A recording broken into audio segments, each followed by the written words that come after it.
నువ్వు డబ్బులు పెట్టుకోకపోతే నా ఫామ్ హౌస్కు రా, ఫస్ట్ సండే చూస్తాను, కొంచెం డబ్బులు పెట్టుకొని నువ్వు ఎంత పెట్టుకుంటావో డిసైడ్ చేసుకున్నారు కదా. నేను ఇప్పుడు కొత్తగా ఆలోచిస్తున్నది ఏంటంటే, ఇప్పుడు గురు ఐ కేర్ హాస్పిటల్ని గుర్రప్ప ట్రస్ట్ టేక్ ఓవర్ చేస్తుంది అన్నట్లు. అక్కడ కూడా నా ఫామ్లో చూసిన తర్వాత, ప్రజల కష్టాలు చూసిన తర్వాత, నేను ఇక్కడ కూడా అతి తక్కువ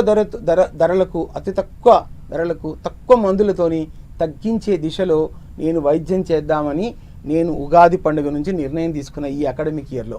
సో కాబట్టి ఇక్కడ కన్సల్టేషన్ కూడా లేకుండా కేవలం రిజిస్ట్రేషన్ ఛార్జెసే తీసుకొని మేము వైద్యం చేద్దామని నిర్ణయించుకున్న. ప్రజల యొక్క ఆర్థిక పరిస్థితిని అర్థం చేసుకొని ఇప్పుడున్నటువంటి ఈ కోవిడ్ తర్వాత వచ్చినటువంటి ఆర్థిక పరిస్థితుల దృష్ట్యా నేను ప్రజలకు ఈ రకంగా ఆలోచిద్దామని నిర్ణయించుకున్నా. 3 సంవత్సరాలు అవుతుంది. నా ఫామ్ హౌస్లో ప్రజలకు ప్రతి ఆదివారం నాడు 100 మందికి మంచిగా చూస్తున్నాం. అతి తక్కువ ఖర్చుతో వైద్యం చేస్తున్నాం. అక్కడ అద్భుతంగా తగ్గుతున్నాయి. మీరు వచ్చినట్లయితే అంటే ఇక్కడ కేవలము రిజిస్ట్రేషన్ ఛార్జెస్ తీసుకొని అతి తక్కువ మందులతోని వైద్యం చేద్దామని నిర్ణయించుకున్నా. మీకు చేతులు దండం పెట్టి చెప్తున్నాం, ఒక్కసారి ఆయుర్వేద డాక్టర్లు కూడా నమ్మండి. మేము చేసే పనితనాన్ని కూడా చూడండి. ఇంగ్లీష్ డాక్టర్ మాయ మాటలు, ఆ తీయ మందుల మాయ మాటలు నమ్మకండి. దయచేసి అర్థం చేసుకోండి.